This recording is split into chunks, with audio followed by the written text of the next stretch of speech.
So you don't really want answers. You just don't, want there are no answers.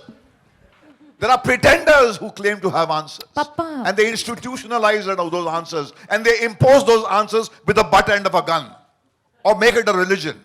There are no answers. I warned you this is going to happen. Mankind doesn't have answers. You bullshit to your children. You don't follow the things that you pretend to preach to them. They see it.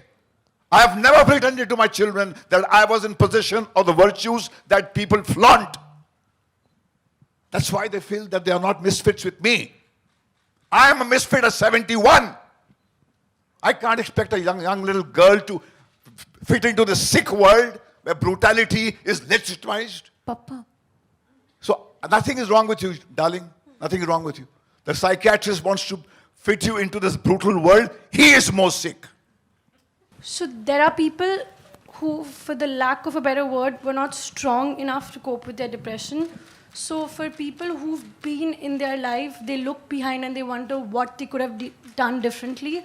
And I know Alia struggles with that too, with you. Like, do you leave a person, or do you tread lightly? Are you meant to be intrusive? You don't know the right way. Is there...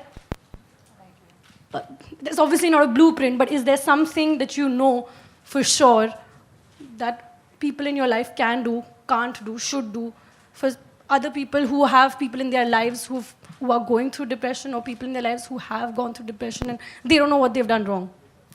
Unfortunately, there is no one right answer because everybody is different. And it's also everybody is different on a day-to-day basis. There are days I desperately want someone to talk to.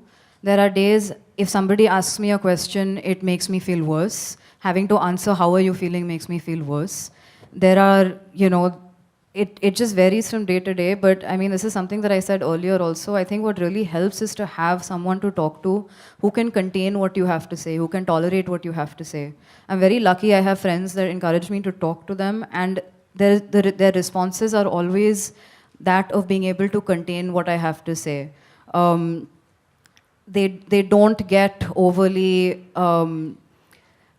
flustered or emotional about it, and so as a result I'm able to just be myself without the guilt of feeling like I'm making them feel bad or I'm making them worry. So I'm very lucky that I have that in my life. I have people that I can talk to quite easily. So I think the only thing, and that's also where my father helped me, which is he was the place where I went to who could tolerate so if I say, Papa, I'm feeling like I don't want to be here anymore, he's like, yeah beta, I understand, it's horrible, I've been there.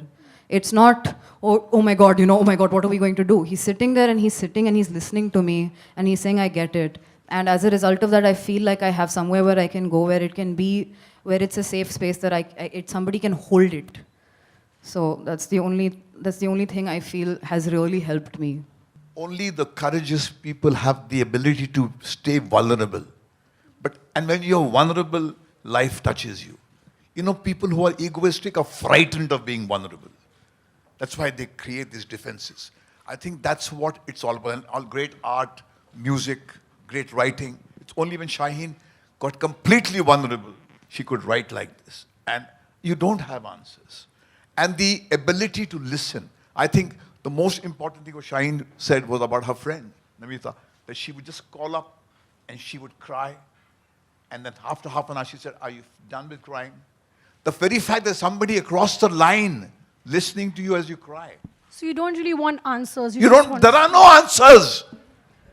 There are pretenders who claim to have answers. Papa. And they institutionalize those answers. And they impose those answers with the butt end of a gun. Or make it a religion. There are no answers. I warned you this is going to happen. Mankind doesn't have answers. You bullshit to your children. You don't follow the things that you pretend to preach to them. They see it. I have never pretended to my children that I was in possession of the virtues that people flaunt. That's why they feel that they are not misfits with me. I am a misfit at 71. I can't expect a young little girl to fit into the sick world where brutality is legitimized. Papa. So nothing is wrong with you, darling. Nothing is wrong with you. The psychiatrist wants to fit you into this brutal world. He is more sick.